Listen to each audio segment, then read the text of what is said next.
All right, awesome. So I appreciate everybody being here today to learn about the conference planning committee for the SATB2 Gene Foundation. I am Allison Kaczynski, the president and founder of the foundation. And I don't know where everybody is on their screen, but to both sides of me on my screen, I have two of our board members, Bill Regan and Rachel Ward, both SATB2 parents who also serve on our board of directors and are serving as our co-leads in addition to me on this committee. When we're coming in. So we're just going to jump in. Like I said, we're recording this. We'll post this back out. We'll have plenty of time to talk, dive into all the different roles as well with this. So, Got another board member, Allison. yep. Jonathan. Jonathan is joining us as well. He's a SATB2 dad and board member in the New York area. So we appreciate y'all all being here. I know a few of you have been to our conferences before, so you have an idea. And Donna, I hope that next summer, you and your beautiful family will be able to make it as well. But I'm going to just kind of overview, and then I'm just going to toss over to Rachel and Bill to add in as well as we go. So the purpose of the Conference Planning Committee is to provide leadership and support in organizing and executing our biennial medical and family conference. So what we do is we ensure that the conference, aligns with our mission, the needs of our community, as well as our medical community and our caregiving and family communities as well.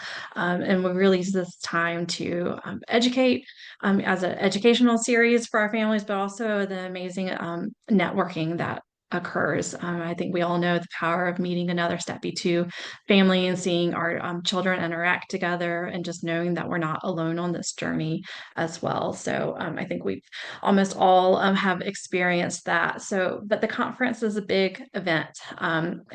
That's why it only happens every 2 years. It takes a lot of resources, a lot of effort and manpower to put this on. And we do move cities and states every year. So we're hoping to finalize our contract for next summer before we can announce that information as well. But under the umbrella of utilizing the committee to help us with our conference planning. It ranges from helping us with logistics, which could be helping us to coordinate with the hotel, room setups, catering, AV. There's a lot that kind of falls under that. Our developing our agenda and speakers to sponsorships and exhibitors, marketing and promotion, our welcome bags, our raffle, family socials, and then of course evaluating our conference afterwards while it's fresh in everybody's heads to move forward with ideals for what will then become the following conference. So we'll dive into each of these areas here. I'll take this slide, Rachel. So helping us to obtain speakers. So the first step is to, of course, identify our topics. What are the topics that we want? And then helping us to research and identify those potential experts in those areas. And what we really do is we want to make sure that we're honoring and meeting the needs of our entire community. So whether you have a new to the diagnosis and a young child to an adult child, of course, our needs are different. So it starts to get tricky of how do you fit all that information in 2 days. So we run simultaneous tracks. We also started doing informal roundtables, and we got a lot of positive feedback on that last year of just these parent-led conversations that to talk about, transition to housing communities or to transition into adult care versus needing to have conversations about puberty as well, and just because at the end of the day each of us are the experts in the SATB2 arena, and we can gain so much knowledge from that. So really creating this well-rounded agenda to make sure that we're really honoring those topics that are of value to our community, and then helping us to then find those experts. So that is one area of the conference planning committee. Sorry, I don't actually know the order that all these are going in. Then of course with sponsors and exhibitors, we can't do this event without having corporate sponsorships. This past year, we did extremely well in comparison to other years. I think our total was close to $20,000 in corporate sponsorships, which offsets the needs, the funds that it costs to put on the conference, and then allows us to set reasonable registration rates as well. So we need to help with identifying the corporations and foundations and other businesses to ask for sponsorship dollars.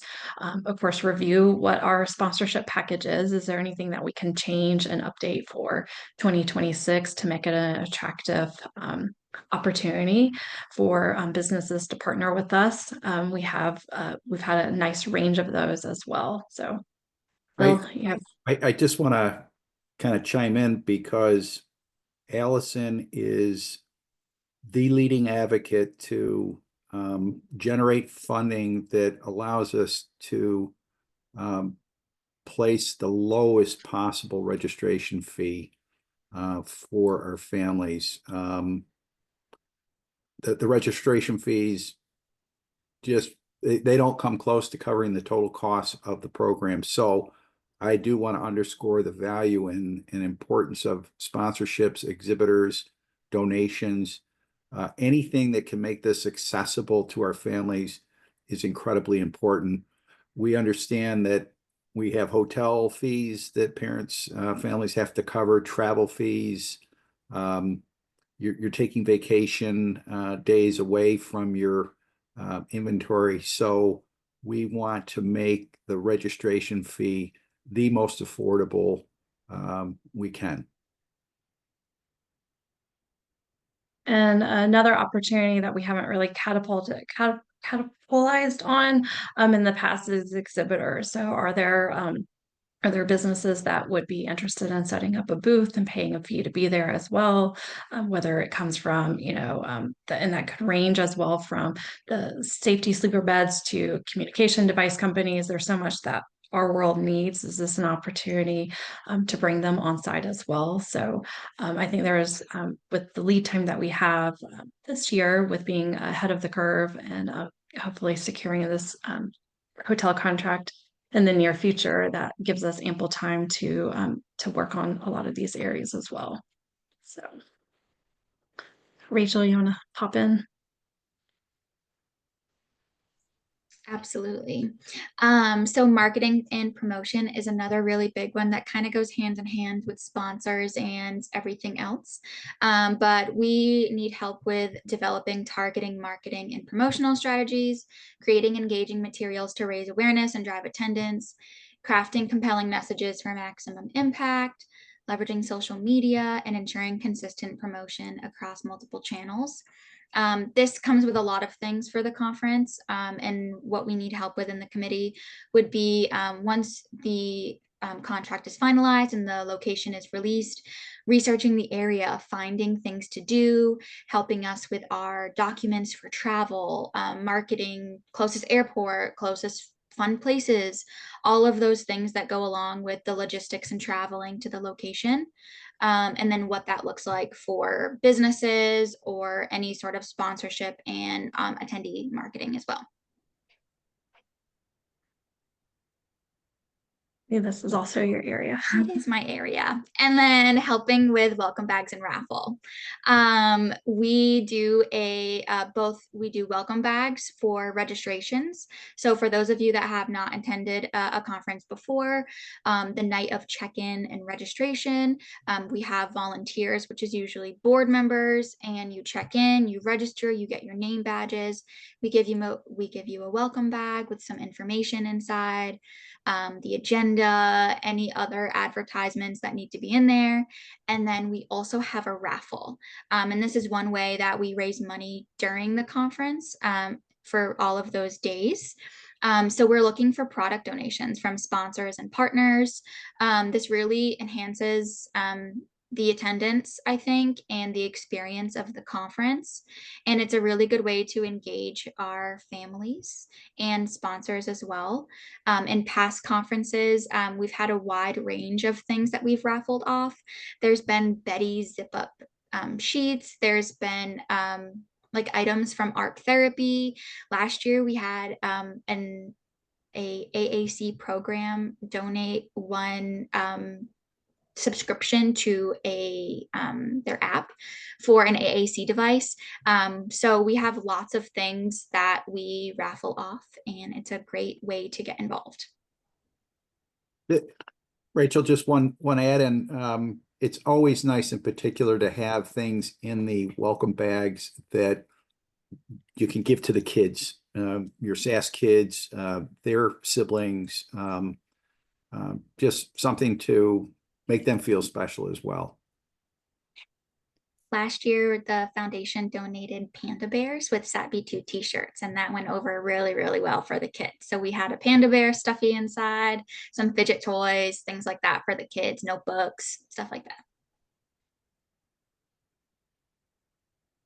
The family social. So what we the first time we were able to do this more formal was last year in Ohio, where on Thursday night. So we do registration on Wednesday. We have Thursday and Friday full days of sessions. So Thursday evening, it was dinner on your own, and then our families came back together, and it was just a very informal social where we had games and music, and families could just stand around and talk and chat and have cookies or whatnot, small snacks. But that was a lot of positive feedback from our community on doing that, just in a very low key, and we all have our SATB2 kids, so we were all making sure they didn't run out of the room that we were in, and we were, there were siblings helping with the other kids, and just really giving the parents the opportunity to talk with each other, and just really seeing the families that especially the kids kind of just come together and interact. So we're always looking for, how can we improve that? But are there other opportunities as well? And I think that, starts to come into play when we start looking at what the agenda looks like. How long do we want the day to go versus ending a little earlier? Do we want to plan in optional outing to say a local zoo or somewhere that might be close by to the hotel, where we could have additional opportunities for our families to get together. So the big feedback is, the highlight, one of the highlights is just really being around our families. So what can we do to provide more opportunities for them? What does that look like as well? So it doesn't have, just because we did it one way last year, doesn't mean that we can't try something new for 2026 as well. So, and just, like I said, it was one of the highest rated activities that we did. And then, of course, helping us with just day of and during the conference as well. So there's a lot of there are several of us that come in several days ahead of time and have a hotel room full of paperwork and folders and bags that we're all stuffing, and name tags that we're punching out and putting into order. There's assistance that we need with helping with registration to check everybody in. Being point of contacts, we will hopefully still be able to provide childcare. Again, in 2026, it's been a key part of what we've done.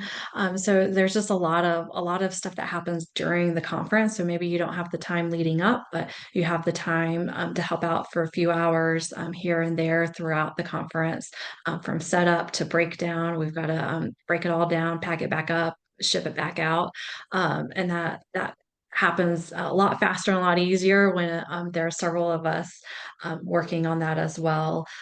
So as we start to get closer and we have the full agenda kind of hashed out, and how each of the days are running, we'll be able to identify more of those opportunities as well.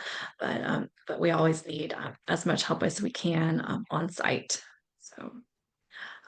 This is just some of the feedback we got from previous conference, or from the conference in Ohio. So getting to know other parents and seeing other SATB2 kids was extremely valuable.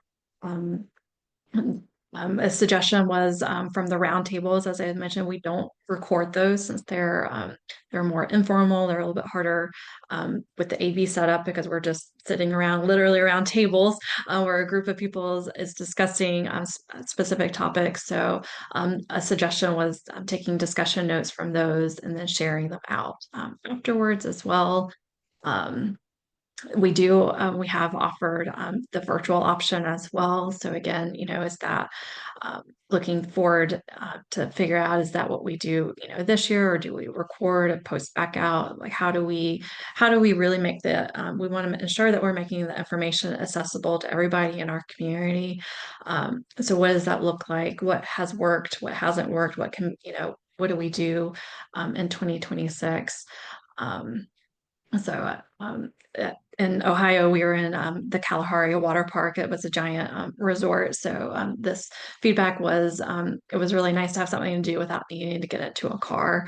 Of course, that's not always going to be the case of having a large hotel. So but that's just some of the feedback we've gathered over time. So I think those, I'm sure as we move forward, there's many other areas as well to help with. But if there's a specific area, sorry, that really interests you and you want to help with developing the agenda and speakers to or sponsorships or welcome bags. There's a lot of immediate needs that once we really get moving forward here. Hopefully by May, we can hit the ground running pretty hard with ramping up all of our marketing and PR and developing the materials that we need. Then we'll have plenty of opportunities and help to find the right fit for you. So, does anybody have questions? I'll stop sharing my screen here. How many attendees do you normally have? So this last year was our biggest one by far. It was, I think we ended at 225 total attendees. Wow. I want to say going off the top of my head here, that was 50 or 60 families represented. In the past, our largest was about 150 or 170. So we had a significant growth this past year, which was great to see as well. And we had families that had a SATB2 child as young as I think 2 or 3, all the way up to their mid 40s, who had just gotten the diagnosis a couple of months ahead of time. So even though they were on the older end of our spectrum, they were brand new to the diagnosis, and just it's very enlightening speaking with them and kind of just seeing like how they said, our whole world just now makes sense, right? So I actually just got goosebumps thinking about some of those conversations. And then another question I would have, thank you. Can you like give me an example of like some of the sponsors you do have? Like name a couple companies for me so I can understand like It varies. I I have think ideas in my head, but I could be way off that, so that's why I'm wondering who you have gotten in the past to sponsor. I'm gonna not lie. I'm gonna go pull up my spreadsheet. So a lot of them are families who have businesses as well, Oh, okay. who have supported. Some of our individual families have donated, and let me, because I do not want to misspeak on this particular topic. Going over to my file. Um, So not like rare disease pharmaceutical companies, things of that nature. No, right? Not like we did have Ultragenyx you did did. support Okay. us last year, and so Yep. so again, like those are all opportunities Yeah. we have the opportunity to reach out to all of those companies. What we do for especially for such a multifaceted committee like this, we use Google Drive, where then everybody that's on the committee would have access to, Got it. that file. And then we could, we're all typing in the same spreadsheet with our ideals, who's going to reach out to that particular person. And maybe there's 2 people who know the same company, but, Rachel knows the president and I know, some, the secretary, right? Like then we would say, okay, well, Rachel, why don't you make the ask, right? Right. So that way we're really coordinating, we're minimizing the overlap and all the emails that have to happen as well. But that is it's good to point out that that's kind of how we operate and keep streamlined. Here we go. We had AbleNet, which is a AAC based company as Nice. well. um, Abapraxia, which is the Brazil Organization for Apraxia, and then Prompt Institute as well. Those were several of our key Got it. sponsors. Thank you. And there's grant opportunities, right? I mean, there's for conferences, which is actually how we got the UltraGeneX donation. So a lot of these pharmaceuticals and biotechs have, you know, their sponsorship or funding guidelines on their website. So it's really just kind of going through that and saying, does the conference fit this, or is their funding better suited for something else we're doing? You know, so there is a lot of crossover between a lot of our committees when it comes down to fundraising, our awareness committee and our conference planning committee. But again, you know, we would share files where we're working out of from together. And if somebody finds an opportunity and it's not the right one for conference, but it looks like it's something that might fit for our organization, we certainly would you know, look at that, you know, want to be alerted and look at that for other opportunities. And a lot of companies are more apt to donate a product for the raffle than they are monetary. I know last year we got one company makes adaptive clothing. So she offered like a free gift card for it was a sweatshirt that has magnetic closures and like noise canceling padding in the hood. And a lot of attendees, even if they win the raffle, they will donate it to another family while they're there. They'll swap while they're there. There was toys that were donated from companies, backpacks, all sorts of items that went into the raffle too. It's fun. We were actually the recipient of that particular hoodie. Oh, really? Somebody Cool. traded it to us. Yeah, somebody else won it and traded it to us. It was really cool. I really appreciated her. So I'm definitely going to reach out for the next one and see if she'll do it.